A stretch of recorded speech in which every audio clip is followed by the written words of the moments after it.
படம் நல்லா இருக்குங்க. ஆதிரன் படம் எல்லாரும் பார்க்க வேண்டிய படம். இதில் சின்னவங்க பெரியவங்க அப்படின்னு யாரும் ஒதுக்க தேவையில்லை. படம் நல்ல படம். என்ன மாதிரி சப்ஜெக்ட் அது? இது ஒரு ஸ்போர்ட்ஸ் சம்மந்தப்பட்ட சப்ஜெக்ட் தாங்க.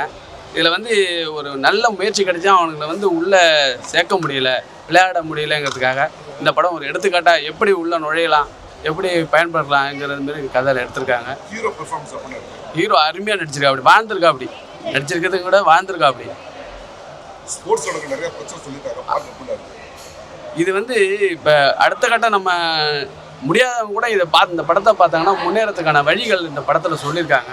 இந்த படத்தை பார்த்தாலே அவங்களுக்கு தெரியும். இந்த படம் நிச்சயமாக எல்லாரும் பார்க்கணும். கிளைமேக்ஸ் என்ன சொல்கிறாங்க? கிளைமேக்ஸ் அருமையாக சொல்லியிருக்காங்க. தான் முயற்சி கடைசியில் தாங்க ஒரு காலை இழந்துடுறாரு ஹீரோ. அப்பயும் தன்னம்பிக்கை விடாதீங்க அப்படிங்கிறாரு. இந்த என்ன முயற்சி எடுக்கிறீங்களோ அதை தன்னம்பிக்கை விடாதீங்க.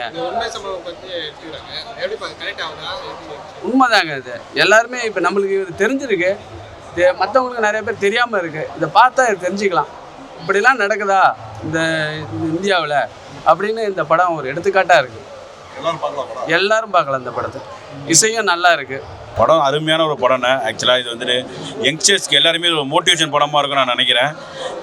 இந்தியாவிலேருந்து இப்போ இது ஒரு ஸ்போர்ட்ஸ் சம்மந்தப்பட்ட ஒரு படம். ஆக்சுவலாக அத்லெட்டிக்ஸ் சம்மந்தம். இப்போ நம்ம FIFA வேர்ல்டு கப் போயின்னு இருக்கிற சமயத்தில் இந்த மாதிரி ஒரு படம் உண்மையிலே இந்தியா எல்லா இடத்துலையுமே பங்கேற்கணும்னு நான் நினைக்கிறேன். ஆக்சுவலாக இப்போ FIFA வேர்ல்டு கப் பார்க்கும்போது நம்ம இந்தியா அதுக்குள்ளே இல்லைன்னு சொல்லி அந்த மாதிரி இந்தியா தமிழ்நாட்டுக்குள்ளே நடக்கிற ஒரு விஷயத்தை அப்படியே காட்டியிருக்காங்க. ஸோ இனி காலகட்டங்கள் எல்லாமே ஸ்போர்ட்ஸில் நான் ஜெயிப்பாங்க அப்படின்னு நான் நினைக்கிறேன். ஸோ டேரக்டருக்கும் இந்த டீம் குழுவுக்கும் என்னுடைய மனமார்ந்த வாழ்த்துக்கள். ஹீரோ பர்ஃபார்மன்ஸ் உண்மையிலே சூப்பராக பண்ணியிருந்தாரு. நான் தான் ஃபர்ஸ்ட் மூவி நினைக்கிறேன். ஐ திங்க் இட்ஸ் சூப்பர் பர்ஃபார்மன்ஸ்ண்ணா. அண்ணா அது கண்டிப்பாக இது ஆக்சுவலாக இது இருக்குன்னு நினைக்கிறேன் நான். ஸோ அதை தெளிவாக காட்டியிருக்காரு டேரக்டர் கதை காலத்தில். ஸோ இனி வர காலகட்டங்களில் இது அருமையாக மாறும் நான் நினைக்கிறேன். இருக்கிற ஒரு ஸ்போர்ட்ஸ் மேன்ஸு, ஸ்போர்ட்ஸ் அத்லெட்டிக்ஸு, எல்லா ஸ்போர்ட்ஸ்லேயும் இருக்க ஒரு இளைஞர்களுக்கு இது ஒரு பெரிய ஒரு எடுத்துக்காட்டான ஒரு படமாக இது அமைய நான் நினைக்கிறேன். நான் கிளைமேக்ஸில் ஆக்சுவலாக அவர் ஒரு ஆக்சிடென்ட் இல்லை, அவன் ஒரு காலை இழந்து ஒரு ரியல் ஸ்டோரின்னு நினைக்கிறேன். ஆக்சுவலாக இது அவன் காலை இழந்தாலும் அவனுக்கு அந்த ஸ்போர்ட்ஸ் மேலே இருக்க அந்த பற்று ஒரு செயற்கை கால் வச்சு திரும்பி நம்ம ஜெயிச்சு நம்ம இந்த காமன்வெல்த்தில் ஓடணும்னு சொல்லிட்டு அந்த ஒரு விடாமுயற்சி தான் அந்த படமே. ஸோ அது அருமையாக காட்டியிருக்க டேரக்டர். ஆனால் குடும்பத்தோட பார்க்கணும், குறிப்பாக குட்டி பசங்களை கூட்டு பார்க்கணும். ஒரு மோட்டிவேஷன் மூவி ஆக்சுவலாக இது. படம் சூப்பராக இருக்குது சார். Must watch movie. அதான் கிரிக்கெட்ஸ் மட்டும் ஃபோக்கஸ் பண்ணாமல் மற்ற ஸ்போர்ட்ஸ்லையும் ஃபோக்கஸ் பண்ணணும்னு ரொம்ப ஸ்ட்ராங்காக சொல்லியிருக்காங்க. ஸோ நல்ல மூவி. கரெக்ட். ஒரு சேஞ்ச் வரும்னு நம்புகிறேன் சார். நல்லா இருக்கு சார். எல்லா சீன்ஸ்லையுமே ரொம்ப எமோஷ்னலாக ஒரு ஸ்போர்ட்ஸ் பர்சன் எப்படி கோ த்ரூ பண்ணுவாங்கன்னு ரொம்ப பெயின்ஃபுல்லாகவும் எல்லாருக்கும் புரியுற மாதிரியும் அந்த director hats off to the director. புரியல. ஹீரோட பெர்ஃபார்மன்ஸ் சூப்பராக இருக்கு. அது சிலது ரியலாக நடக்கிறது கனெக்ட் பண்ணியிருக்காங்க. ஸோ அதுக்கான ஆக்ஷன்லாம் எடுக்கணும் நம்புகிறேன். அதுதான் சார். ஸ்போர்ட்ஸ் கிரிக்கெட் மட்டும் ஸ்போர்ட்ஸ் இல்லை, மற்ற ஸ்போர்ட்ஸும் இருக்குன்னு ஃபோக்கஸ் பண்ணணும். எமோஷன் ரொம்ப ரியலிஸ்டிக்காக இருக்குது சார். ஒரு ஸ்போர்ட்ஸ் பர்சன் இந்த ஜேர்னி ஃபேஸ் பண்ண பார்த்தா அவனோட ஒவ்வொரு பெயின் பாயிண்ட்டையும் ரொம்ப ஒரு மைன்யூட்டாக ரொம்ப டீட்டெயிலாக சொல்லியிருக்காங்க.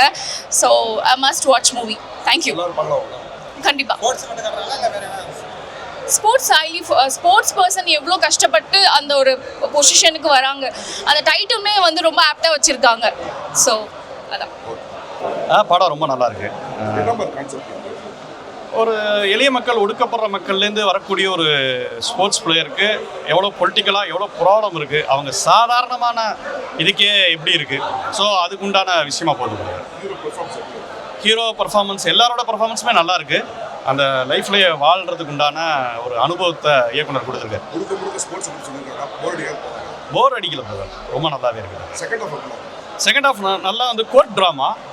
ரொம்ப நாள் கழிச்சு நேர்கொண்டா பறவைக்கு அப்புறம் ஒரு நல்ல ஒரு கோர்ட் ட்ராமா, ஜெய்பீம் அந்த ரேஞ்சுக்கு இருக்குது பிரதர்.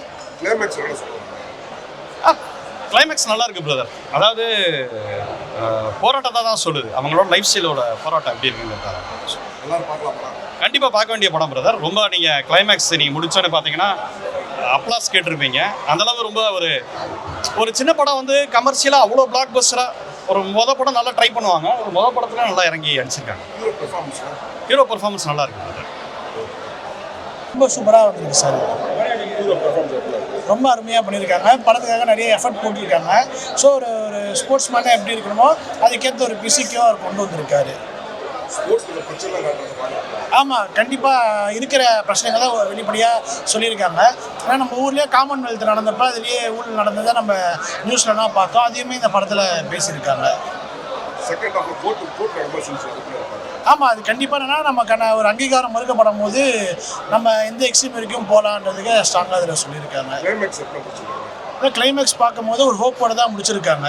நம்ம கால் போயிடுச்சுன்றதுனால நம்ம உடங்கிடக்கூடாது. ஸோ நம்ம ஓடணுன்றது அவங்க ஆசை. நம்மளுடைய தலைமுறையிலேயே நம்மளோட வாழ்க்கை மாறணும் அம்மா சொல்லியிருப்பாங்க. ஸோ அதை நோக்கி ஹீரோ ஓடிட்டு இருக்காரு. கண்டிப்பாக எல்லாரும் பார்க்கலாம். உண்மையாலுமே நல்லா இருக்குது சார். ஆக்சுவலி அதர் ஸ்போர்ட்ஸ் எல்லாத்துக்கும் சப்போர்ட் பண்ணணுன்றதுக்கு ஒரு இனிஷியேட்டிவாக பண்ணியிருக்காங்க. ஒரு உண்மையை கதையை தழுவி எடுத்திருக்காங்க. படம் உண்மையாலுமே நல்லா இருக்குது. So every one has to watch this film. Really nice, really nice, very very nice. உண்மையை தானே சொல்லியிருக்காங்க, அதில் என்ன இருக்குது? நிறைய விஷயங்கள் இது மாதிரி வெளியில் கொண்டு வந்தால் நல்லா இருக்கும் அப்படின்ட்டு நான் நினைக்கிறேன்.